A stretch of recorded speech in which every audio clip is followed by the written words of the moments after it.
Vítejte v Ostravě v oblíbené části Poruba na ulici Mongolská, kde vás čeká 26 nových bytů.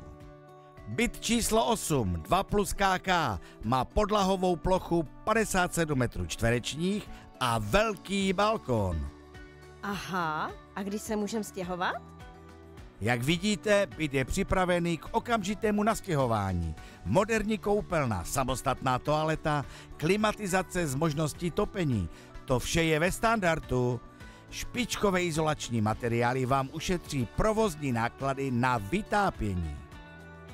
Byt číslo 8 se nachází ve 3. nadzemním podlaží nové dřevostavby, takže výhled z okna je, jak sami vidíte, do zeleně.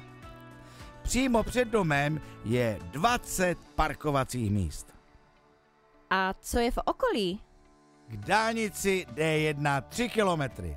Školu, školku, zdravotní i veterinární ordinaci máte na dohled. Stejně tak Lidl, Kaufland i Tesco. A MHD?